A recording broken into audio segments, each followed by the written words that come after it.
the credit, the Anishinaabe of the credit, the Anishinaabe, the Chippewa, the Haudenosaunee, and the Wendat peoples, and is now home to many diverse First Nations, Inuit, Métis, and peoples.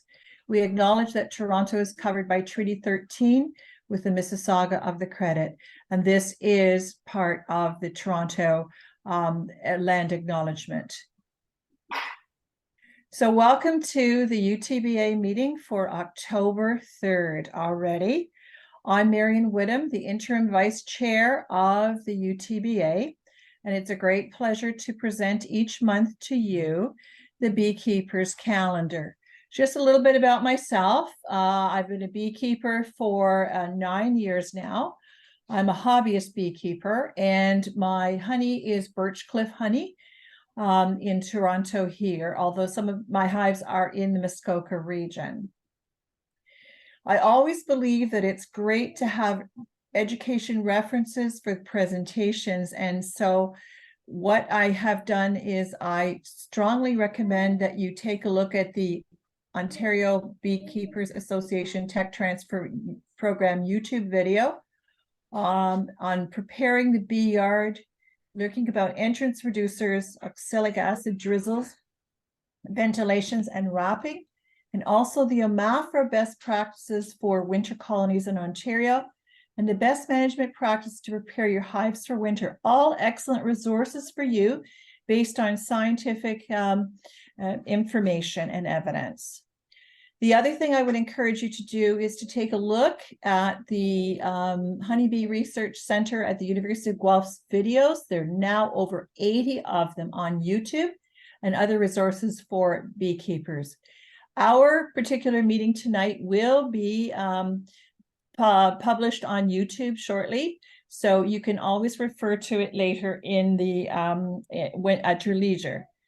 Results, the helpful resources, I use hard copy. Dewey Cairns is a classic one, Honey Bee Biology, Story's Guide to Beekeeping, and our tech transfer manuals for references. Now, last month, Tom and Alin spoke about the most common causes of hive loss, according to OMAFRA, and I have the reference here. It's weak colonies, ineffective varroa mite control, weak and poor queens, starvation, and weather. Winter preparation for your colonies is very, very important to ensure the health of the colonies over the winter. But really, your preparation for winter should be throughout the season. These are the YouTube references for the varroa mite monitoring. Excellent ones from the Ontario Beekeepers Association in partnership with our Tech Transfer Center. Understanding the impact of varroa mites, varroa mite population dynamics and monitoring, varroa mite treatment procedures and timing, and pest and disease-resistant behavior in honeybees. And it is the varroa mite that seems to be doing a lot of the damage with the loss of colonies. So varroa mites now, if you're doing monitoring, would be typically 3 mites per 100 bees in a sample of 300 bees, 9 mites. Watch for that mite drop to determine the effectiveness of your mite treatment that you have done throughout the year. Treat for the mites as appropriate following the manufacturer's directions, and check the treatment expiry dates. You don't want to be using expired product. And be sure to remove any treatments after they've finished, because if you don't, just like antibiotics, they start to become resistant to treatments, they might. So be sure to dispose properly of any treatments afterwards. Now, there's been questions about when should I apply oxalic acid treatments? And you have to remember that oxalic acid is applied later in the season when the brood rearing has ceased. And this is the oxalic for mites. For more information, there's a wonderful OBA fact sheet on oxalic acid and treatment, and I've included the website and also the winter bee yard presentation on YouTube of OTBA is really good. Supplemental feeding. You have to check your hive weights to determine if there's enough honey stores for winter. OMAFRA recommends that a single hive should be a minimum of 70 to 90 pounds That's honey left behind for the brood box, and in the brood box, and a minimum of 100 to 120 for a double brood box. And based on the weight, you may want to still supplement with some sugar water now. It's very temperature dependent. Right now we're in a warm spell, and sugar composition and fondant later, but that would be later in the spring.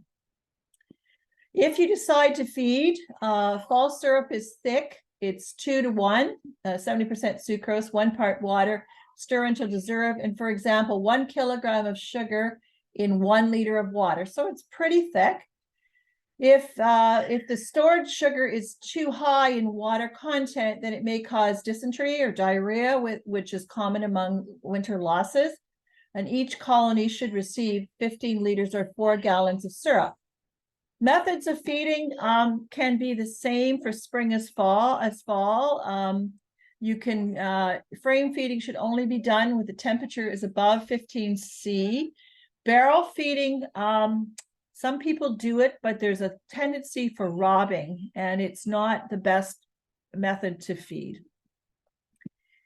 Questions: should I ever use a pollen patty in the fall just to give them a little bit more strength? The answer is pollen patties are crucial for brood production, but since there's no winter brood production, they are not required and should not be used. And another question about dry sugar or fondant in the fall. What should I do with that? Dry sugar is not recommended. Fondant can be used as emergency feeding in the spring if it's placed over the brood, but the better emergency feeding is the baggy method with syrup, 1 part sugar, 1 part water, if the temperature is over 50 degrees or 10 C, but that's for the spring, not now. Hive preparation, remove all your supers and queen excluders if you haven't done it already. Prepare your wraps for installation. Determine if hives need shelter from the wind, when they can be moved slightly, or gather some materials to provide those shelters. You can, when the temperature drops, install the entrance reducers and or mouse guards. You have to watch out for mice coming in the winter in your hives. Install and secure winter covers to insulate the hives in late October, early November, very temperature dependent, weather forecast dependent. And remember that there must be adequate ventilation to prevent moisture buildup. Leave an upper entrance open for the exhaust of moisture. And always try, if you can, to slightly tilt forward a few degrees your hive to allow any accumulated moisture to drain out of the bottom entrance. Once again, this year, the Ontario Varroa Mite Monitoring Campaign of 2023 is in partnership with the Ontario Animal Health Network, and they are asking you, if you could, as a beekeeper, just submit your Varroa mite levels monitoring from May onwards during this season. Fill in the survey. At the end of the campaign, you'll be able to visit the website once they analyze all the data and use this. They'll have information there. It's going to be very helpful to determine the best treatments for mites. What they're looking to see is what if there are any products now that the mites are starting to get resistant to. Just a reminder that under a month from now, the Royal Winter Fair is going to be here. It starts on November the 3rd and goes through the 12th. And it's the 101st fair.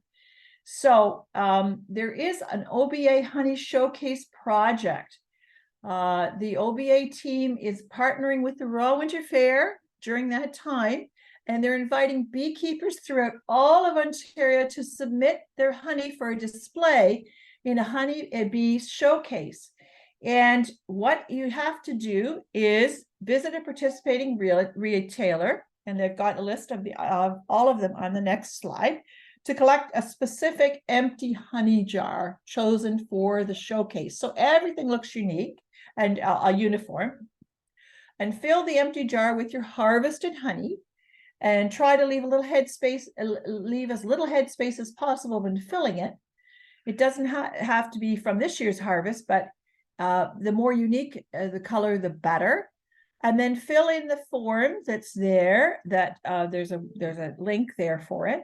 Return your filled jar to your retail location or tonight at our meeting. And I'm not sure if anyone has brought their jar to the meeting. I think Michelle was going to try and get a system to be able to capture those. She's one of our OBA directors. And the jars will be displayed in the OBA booth at this year's Royal Winter Fair. And all beekeepers who successfully fill out the online registration will have their information displayed on an adjacent monitor through a rotating slideshow so the public can meet the beekeepers behind the honey that was made. So there's all of the retailers, some in Toronto, all through the province. The other thing I want to draw to your attention, on Tuesday, November 7th from 7 to 9 and Tuesday, November 14th from 7 to 9, there's a free biosecurity webinar or workshop online. It's going to learn about the benefits of biosecurity program, identify the key practices to enhance biosecurity for your hives, and have the opportunity to learn from knowledgeable Ontario Soil Improvement Association staff about the cost share opportunities and network with fellow beekeepers. In order to participate in the webinars, you need to participate in both of them, and you must have a reliable internet connection and laptop or computer to participate rather than a smartphone, and you must pre-register for that. Another thing, another news item, the Ontario Ministry of Agriculture and Rural Affairs, OMAFRA, is changing the beekeeping portal. The OMAFRA Beekeepers Login System will transition to a new government standard login system called My Ontario, based on feedback and update government standards to improve user experience. The need for a program access code and personal identification number will be removed. You will now be directed to the bees section rather than to navigate through the whole portal. After the initial login steps, an account will be set up and you will be able to log in with your email and your password. OMAFRA will launch a simple, easy to remember link to access the Beekeepers portal, and individuals who have accessed the Beekeepers portal in the past, in other words, that you've registered your bees with the province prior to October 2023, will automatically be migrated to the new system. And if you have any questions, there is a contact center or an email that you can ask more questions for. And we'll see you next meeting. We hope you be well. And I'm going to send back to Alin. And Alin will introduce Ken Coyle. He is one of the Royal Winter Fair Honey Committee committee, and he is going to be teaching us how to prepare honey. Thanks, Alin. Thank you. I'm just gonna try to share my screen here quickly.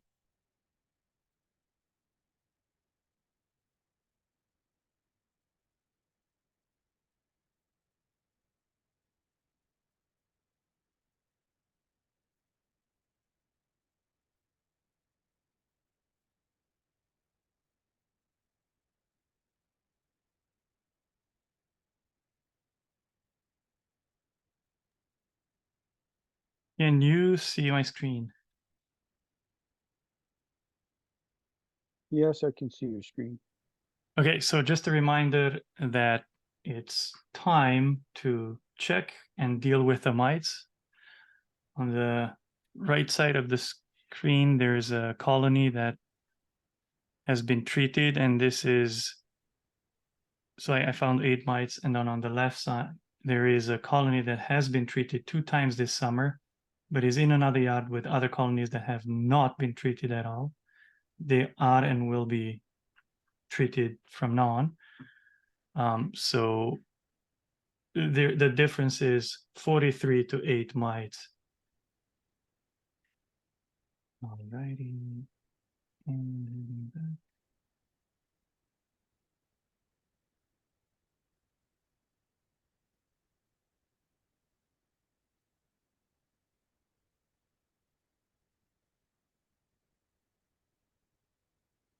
All right. I'm trying to stop sharing. Let me know if it works.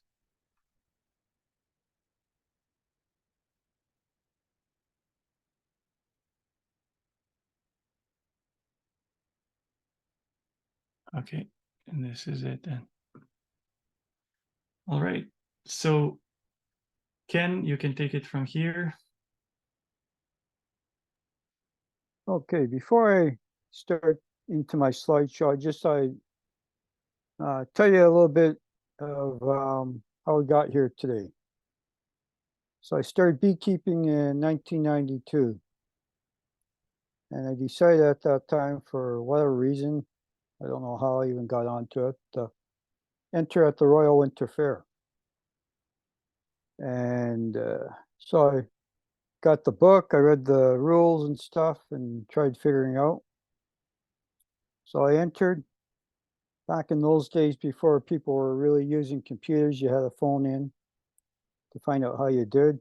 So I called in, and the girl I talked to really wasn't too keen on telling me how I did.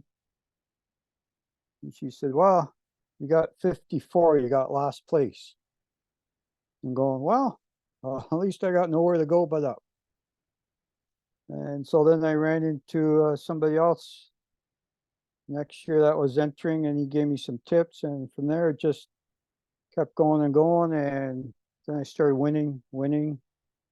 And I entered other competitions in the Canada and the States. And I just kept winning at those competitions as well. The previous provincial apiarist, if any of you know him, Doug McCory, he always joked and said, you're winning so much, we're gonna have to make you a judge. Well, I guess they finally decided I was winning too much and nobody wanted to compete because I was entering. So they made me a judge. So that's how I got to where I am now. So what I'm going to do is focus on liquid honey, because that is what most people enter, especially the first time.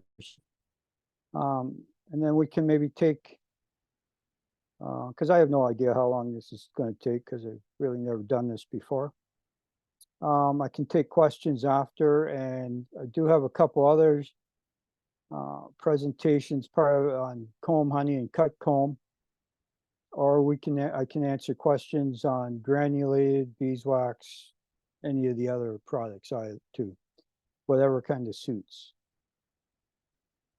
So now, how do I go about sharing my screen? Click the share screen button. Yeah.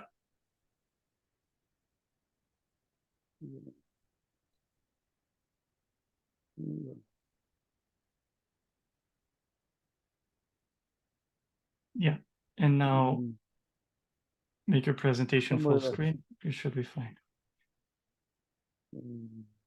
Where do I find full screen? The play button on the right side.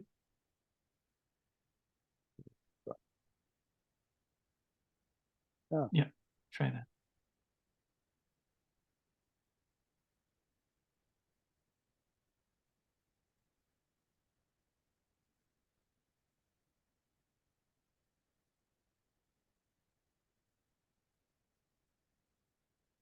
Doesn't seem to want to go over there.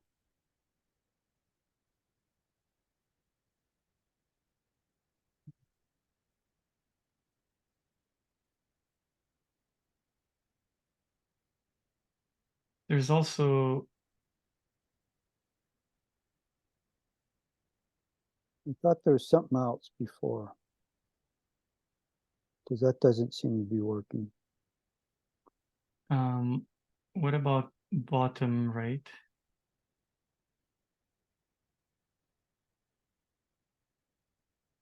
No. Go to the right side, like on the bottom, like on the right side of the screen. Oh. No. Does that help? Nope.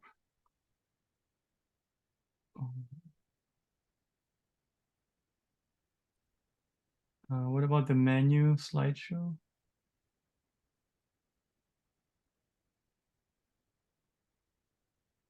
no, like to the right a bit, there's a slideshow menu.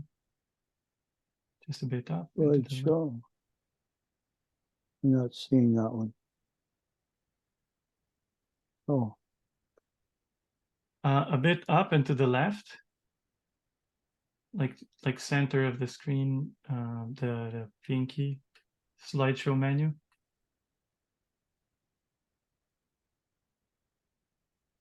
no.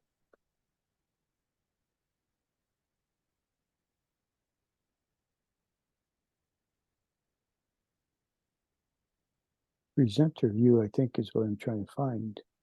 There is a menu But the- just a bit higher than the slideshow button. Yeah, that menu also contains an option slideshow. So go see. Yeah, more to the center of the screen. It's animations and then slideshow and then review. Oh, I got, Try slideshow, yeah, see. and see if you have the option. slideshow. Right there. No, that doesn't seem to do anything either. Well, you can see what I have there though now though. Yeah. So let's just try and go with that plan. I'm Alright. not seeing, nothing else seems to be happening here. Anyhow, so let's go on and we'll see what this gets us. When I talk about competitions, in most cases, I'll be talking about the Royal Winter Fair, because that'll be probably most likely what you're going to enter, unless you enter one of the local OAS fairs, Ontario Association of Agricultural Societies. And depending on which fair you enter there, their rules are pretty much the same as the Royal, and I'm working with those guys to get the same rules pretty much, but theirs are usually 2 jars of honey, so, but pretty similar. So the first thing is read the rules, and then read the rules again. You'd be surprised the number of times people don't read the rules. At the Royal, it says enter 3 500-gram jars. And I've seen people enter 3 jars that are kilograms. So that's important. Read the rules no matter what category you're entering.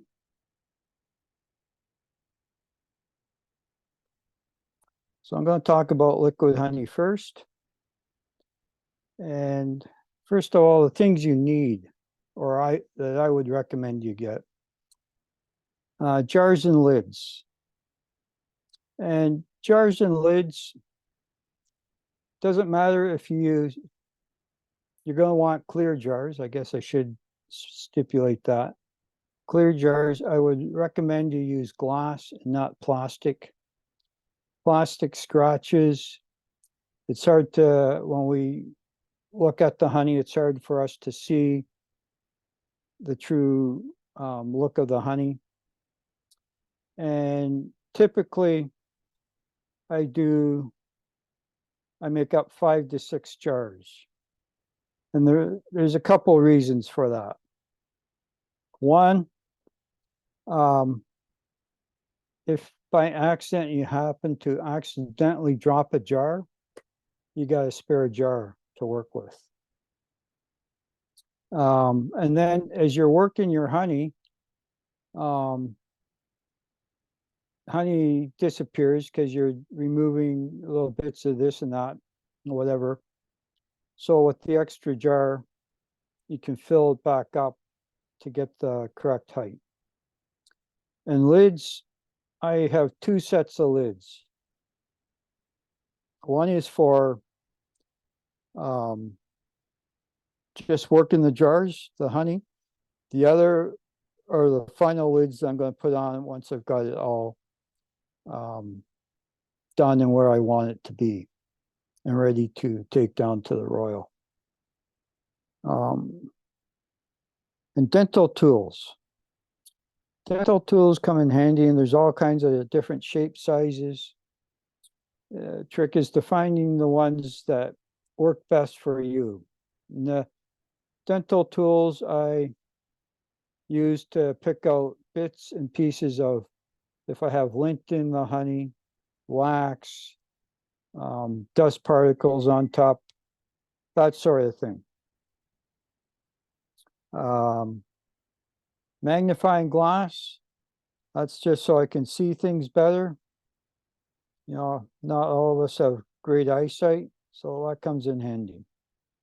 And the bright light, I just have a small portable light that I use to shine on so I can see the honey better. Then, of course, you need honey. And the other thing is you should have honey all from the same batch. I remember last year we had somebody that entered 3 jars of honey. 2 of them were the same color. The other one was totally different. And it was noticeable.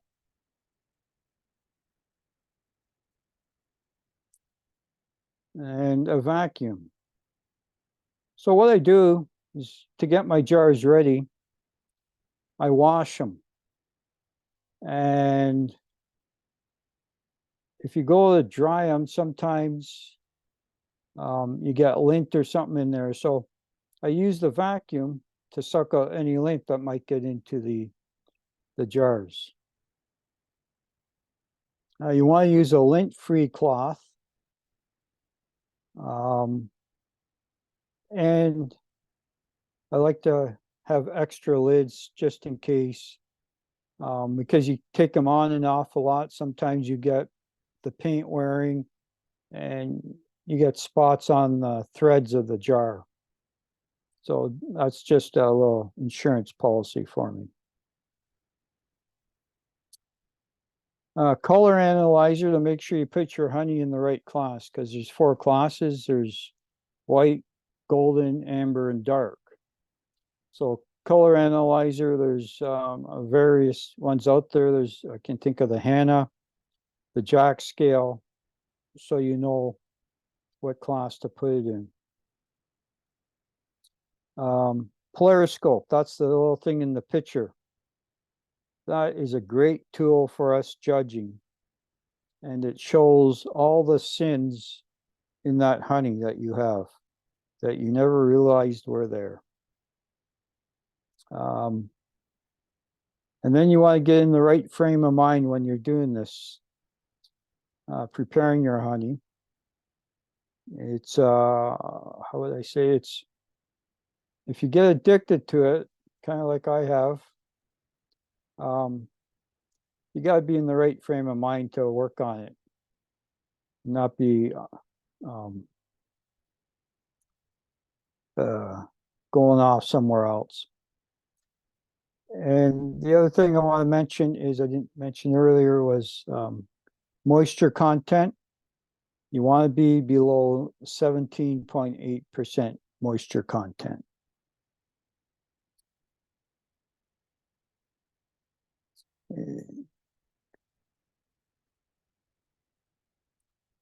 So when I'm preparing my honey and I've got my jars clean, I use an extra fine filter for the honey. And I've been using the same one for years. I have no idea what the micron level is on it, but it removes a lot of stuff. And when I pour the honey in my jars, I pre-honey the shoulder, or the shoulder on the jar. So on the inside of the jar, I'll put some honey on my finger and go around the whole shoulder of that jar. And that is, when I put the honey in, there's less chance for bubbles to stick to the shoulder. And it's just easier to, afterwards, once you have that full of honey, to scrape that, those bubbles off with a dental pick. And this is one of those times you want to overfill jars. The more the better. I always go high, and then as you work your honey, it starts getting lower on you. So go high. I mean, you have the extra 2 or 3 jars as well, so you can put honey, fill it back up, but I just find it easier to fill them first. And then you want to remove air, because you get bubbles in there. That's where the dental picks come in handy. Same with the foreign material. I've seen lint in there. I've seen hairs. One of the judges had a varroa mite one time in a jar of honey. So you'll see all kinds of different things. And granulation is a big thing. We don't want to see any granulation unless you're doing granulated honey. So what I do is if I do have a lot of granulation, I'll put those jars into a hot bath of water, and I heat them all at the same time in the same pot, so that the color doesn't change on them either. Or if it does, they're all changing at the same color.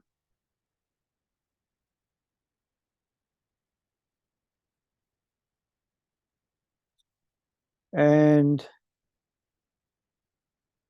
to get the bubbles to come to the surface more, what I do is I put the jars in a hot box. So I got a little box I made up with a fan, and a light bulb in there.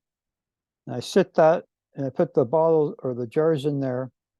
I sit that on top of my dehumidifier and turn the dehumidifier on. While the dehumidifier vibrates just a little bit, enough when your honey is warm that the bubbles and sometimes dirt particles and stuff will float to the top, so it just makes it easier to get those things out. So that's the quick version of what I do, which is all of a sudden seems to take a lot less time than I thought it would. So before I go on, I just wondered if anybody has any questions on liquid honey.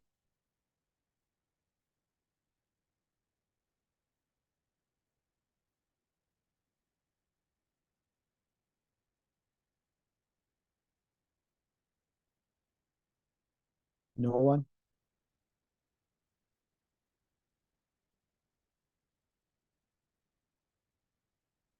Okay. Then what I'll do is talk about creamed honey. So a lot of it's going to be somewhat the same. I'm still going to have my 5 to 6 jars, my dental tools, my magnifying glass. I'm going to still, I'll use the cream honey method by dice. That always worked for me.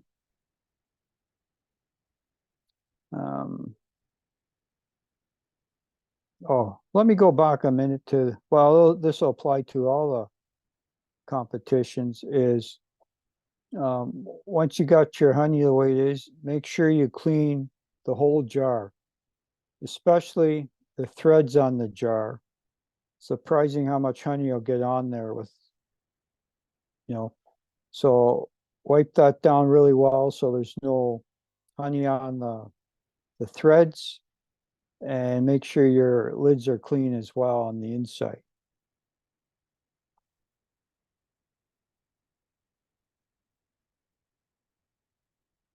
And then I think once you get your creamed honey made up, you want to make sure, and I find it's easier to do it when it's still in a semi-solid state, is to get the height level filled the same.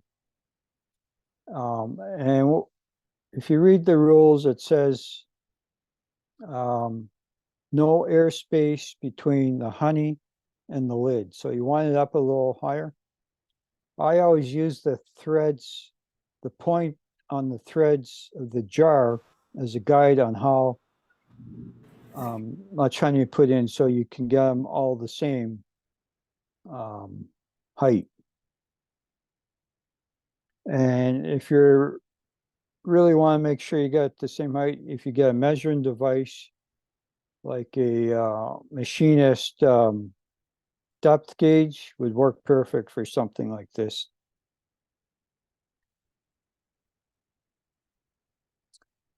And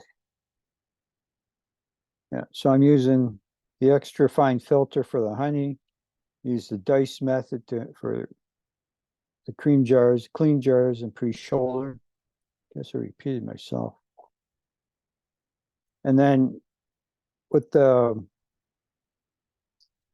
using the dice method, I find if I just put in ice in a cooler, that gets it to the right temperature. And for the first couple of days, you probably still have some room to work if you notice air bubbles or stuff coming up. And if you get air bubbles on the top, I take the dental pick and I just poke them a bit. But after the second day, it's probably kind of hard to do. And you want to clean up the honey on the inside of the jar, looking for air bubbles that we can see. And then once you got it all done and set up, you put on new lids, you enter the competition. Cut comb honey, got the wrong picture for this, but, well, no, this is the right picture for cut comb.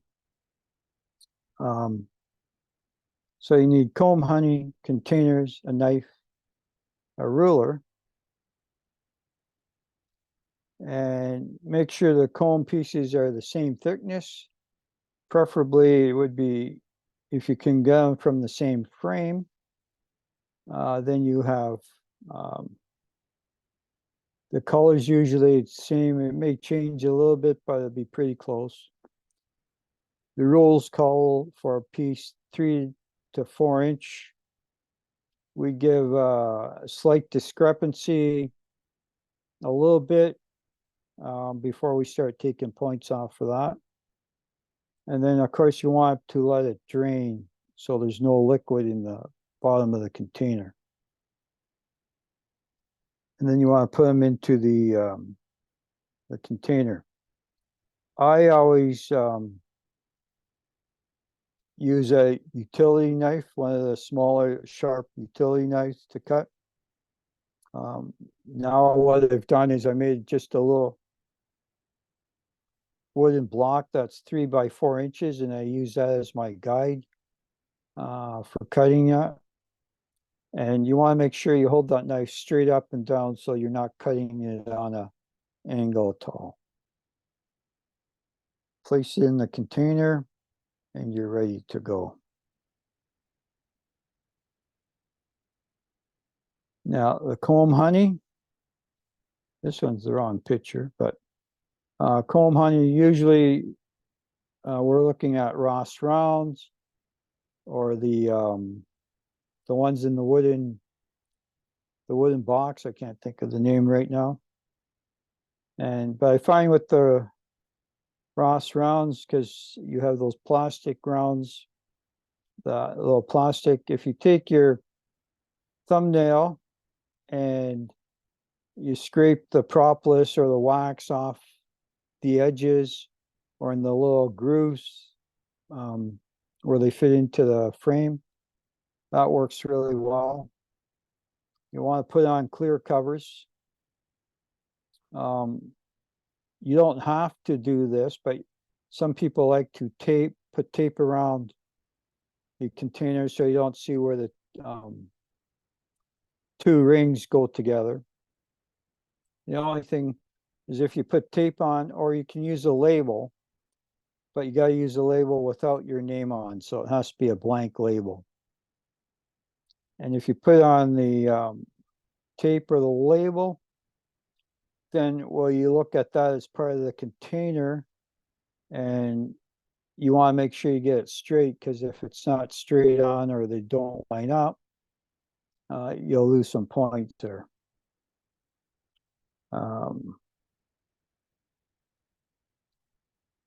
So that's all I had right now. I don't know if anyone has any questions at all.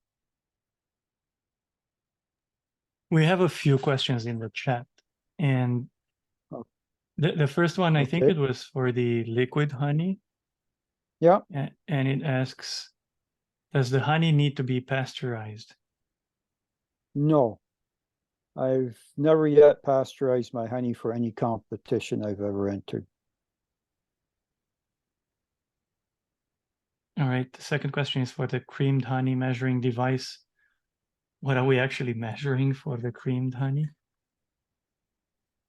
The creamed honey, really, it's probably the biggest thing on that is looks. So you could have a high moisture content, but being creamed, we have no way of measuring that unless we liquefied the honey. So you can get away with that. We're looking for how hard that creamed honey is. So what we do is we take a toothpick and we put it in. If we got to fight to get it in, it's too hard, so you'll lose points. And if it just kind of slides in, you lose some points there. So we want something in between. So it's kind of spreadable, but it's not too soft and it's not too hard. The other thing we're looking for with the creamed honey is the texture. Is it a fine, smooth crystal? So we'll taste it. And we don't want coarse, we want something really fine. So the finer you can make it so it's real smooth to your tongue. All right. And the last one is, why do we keep liquid honey in the heat box and creamed honey in the ice box? Because if the liquid honey,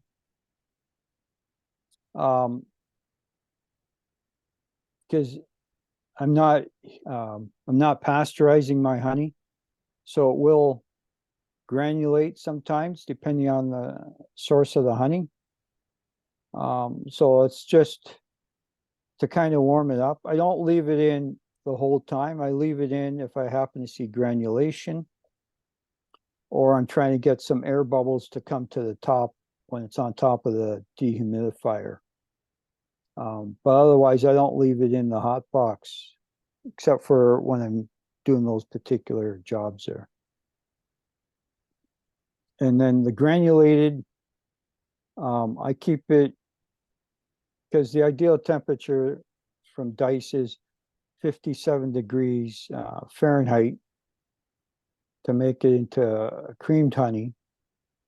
And I find, at least with the cooler I have, I put a jug of ice in there and I'll keep it at 57 degrees.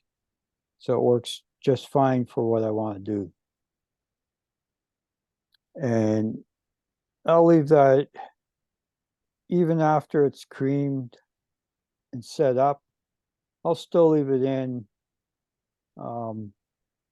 until it gets close to the competition time.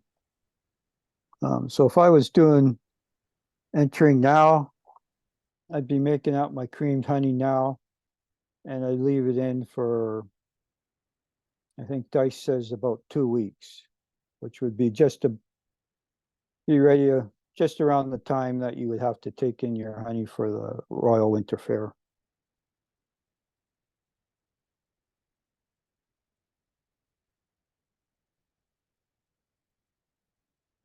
Any other questions?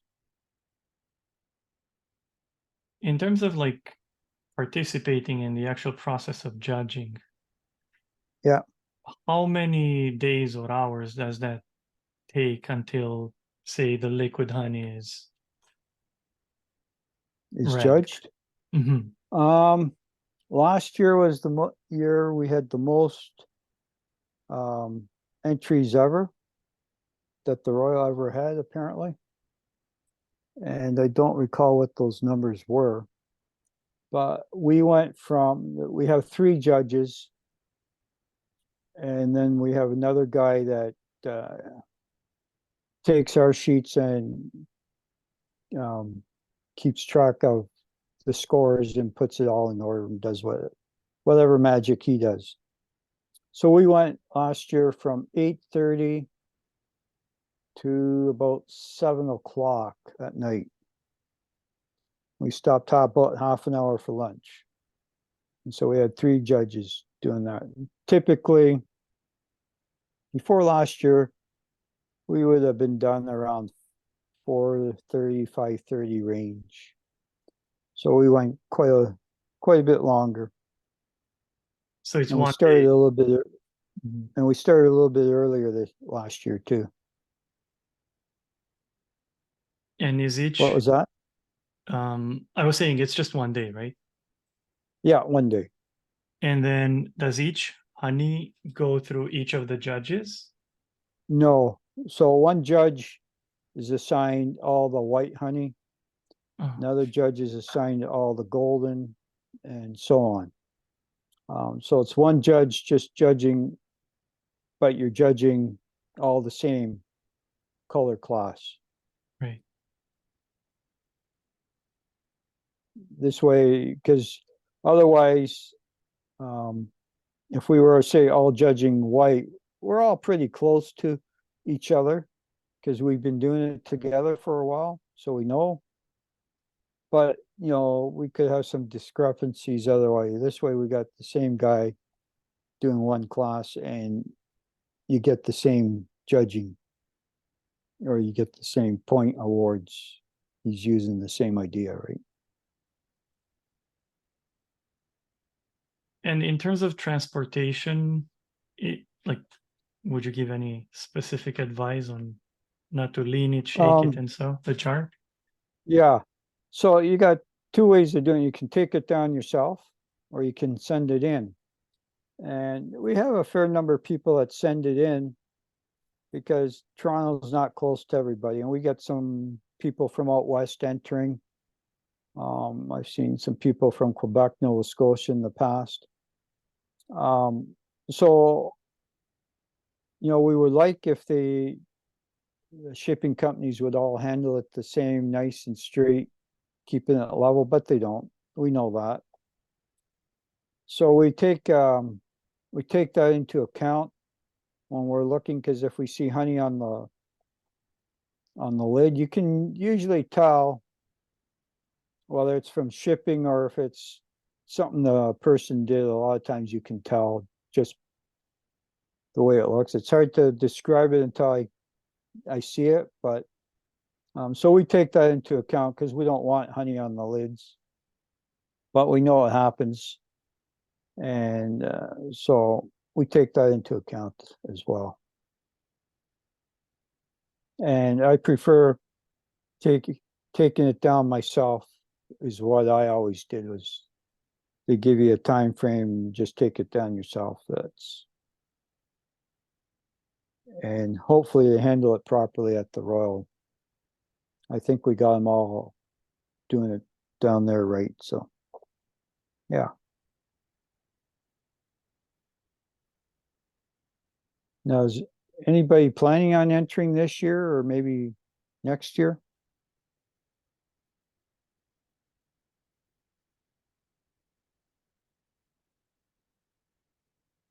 Because there's other sections, because there's the chunk honey, and there's beeswax candles and a beeswax block that you can enter as well. And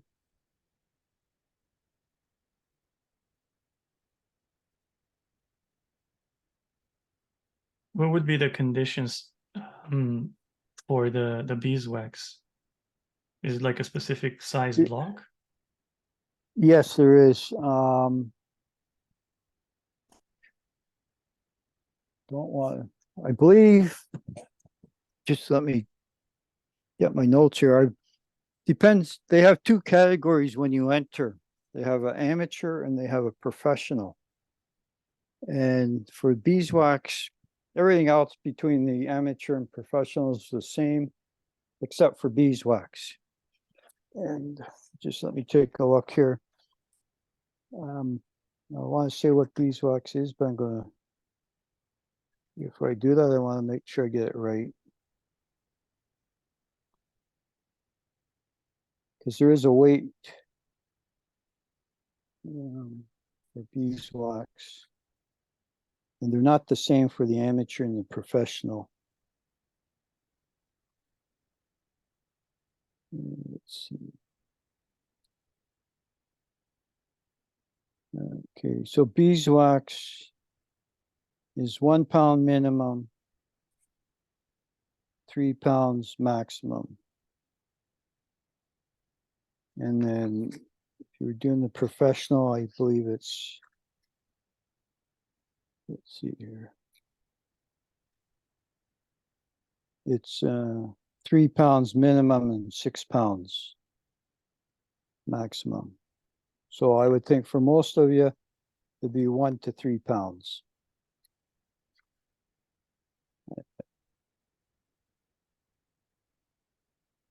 And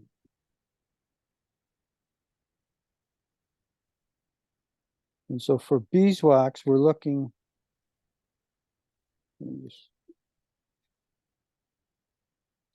going to find the score sheet here. So beeswax, we're looking for color. So the lighter the color, the more points you get. And that's out of 30. We're looking for cleanliness, free from impurities. That's worth 35 points. Uniformity of appearance, that's 20 points. And then freedom from cracking and shrinkage is 15 points.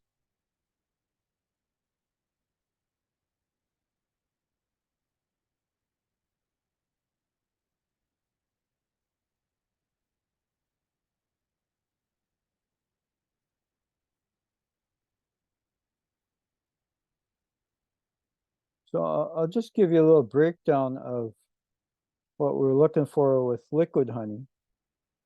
So flavor and aroma is 10 points. Uniform level of fill is 5 points. Density or moisture content is 15 points. And I should mention that if you're over 17.8, then you would be penalized 5 points. I believe it's 5 points for every 0.1% over that. Color is 15, or color is 5 points. Freedom from crystals is 15. Freedom from foreign material, 15. Freedom from air bubbles, either in suspension or as froth, is 15.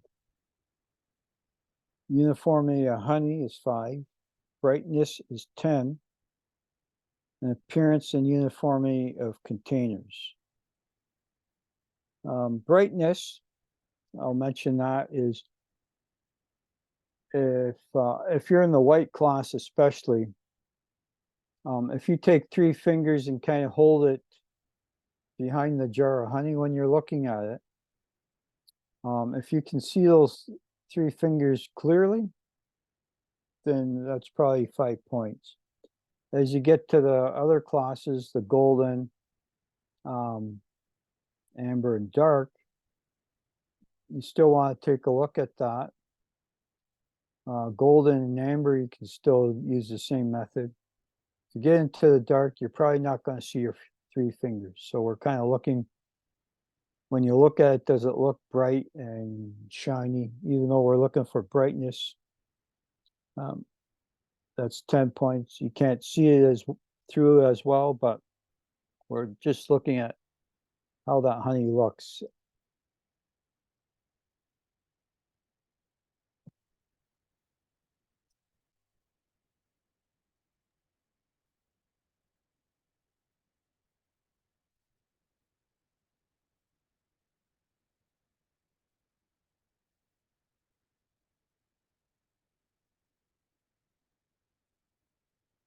Any other questions? So in the chat, Ezra is saying that he applied and he will send the jars. And then there is a question as well. What is the best Mhm. method to filter the wax for the competition? I always use pantyhose. I found that works best. Mm, if you know somebody that wears them, great. If not, you can buy them cheap enough. And I always did kind of a two filter thing on it. So I would use like the leg part, filter it through there, and then use the seat part because it's kind of like thicker. You got 2 layers or so there, and use that as my final pour. So there's less chance I'll have crud in that wax. And the trick with beeswax is shrinkage is the biggest problem. So if you can set, if you have a hot box, which I used to use, and let that cool down on its own, it might take a day or so. But if you got a light bulb in there, it's going to heat up the box, and then gradually just turn that. Mine's on a dimmer, so I can just keep turning it down a little bit at a time. So when it shrinks or when it cools, you get less shrinkage that way. I know somebody that would do it, use their oven. They'd put it in the oven. Don't quote me on this. I think it was around 300, and then gradually just turn it down and turn it down until it starts, it's solidified. And then you cut back on your shrinkage.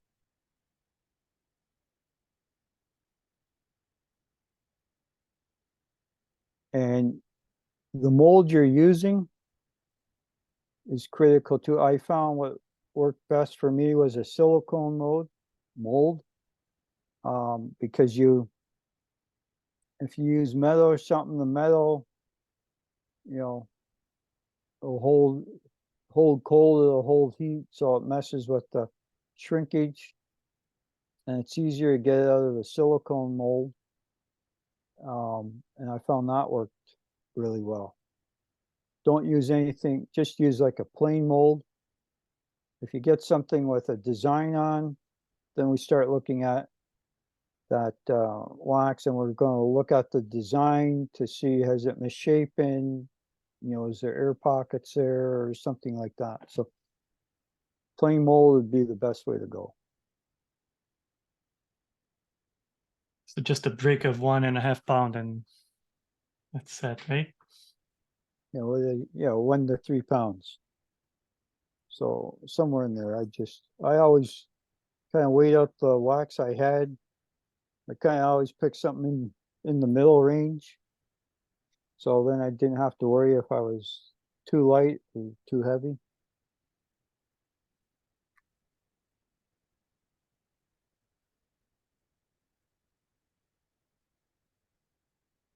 Beeswax is one of the easier ones to do. It's just, you gotta be the temperature thing is the big thing with that. All right.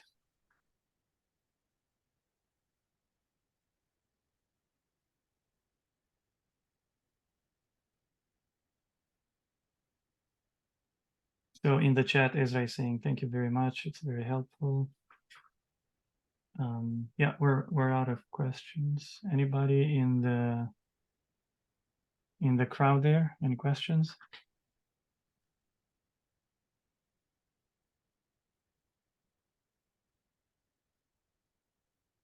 So I can expect one person to be entering this year from your club there. Yeah, for now, just one. Yeah.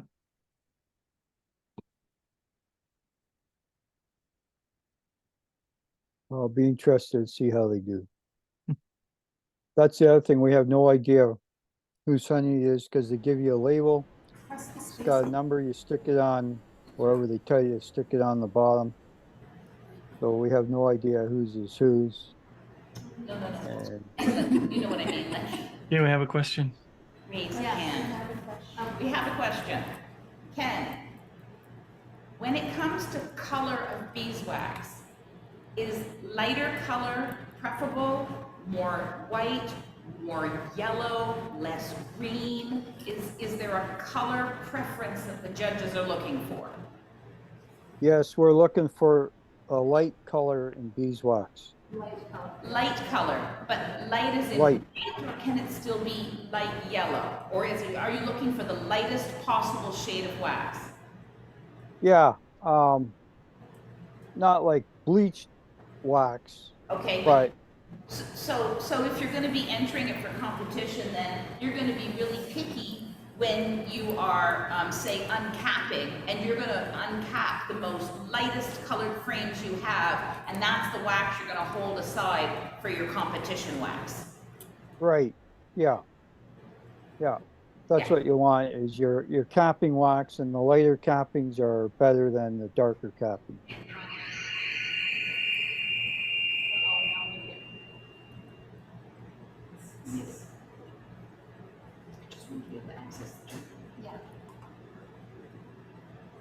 Because with beeswax, we'll break, if there is a tie, we'll break the tie on the color.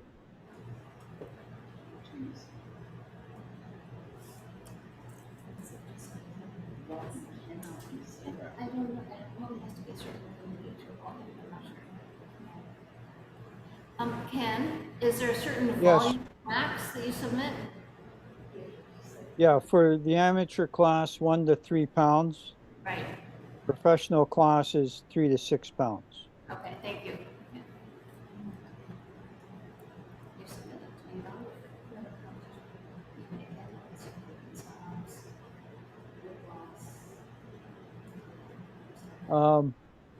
The one thing I should mention is if you're doing cut comb honey, you should have a clear lid on top so we can see what it looks like. Can do Ross Okay. rounds win better than hand cut? I wouldn't say they win any better than hand cut. They're two Is it different an classes. advantage to be using like a system like that? I've done both before in the past, and actually, when I look back at my records, twice I've got 100 points, and they were both on. One was on cut comb, and the other one was on Ross rounds.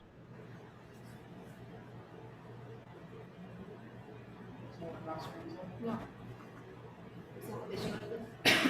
Get the premium. And the box on the colony, the bees, they're gonna be able to touch on it. They're very expensive. And for the cut comb, does the pattern of the cells matter? The size and Well, we're not looking for drone, so I have seen people put in comb in the past, and for some reason the bees decided to fill the drone cells, and that doesn't go over well. But otherwise, yeah, it's doesn't really matter. We're looking for the light colored wax with cut comb as well. oh. All right, thank you.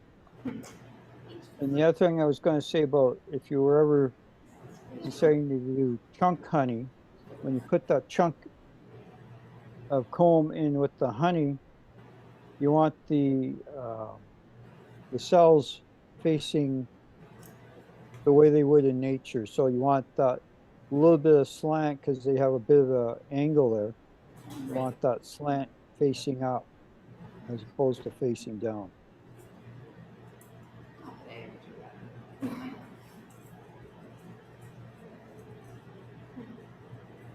right. Chunk honey was always the one. I like the idea of chunk honey, but it was always, it's a real art to get that one in just right, so. But if you can do it, you're doing really good.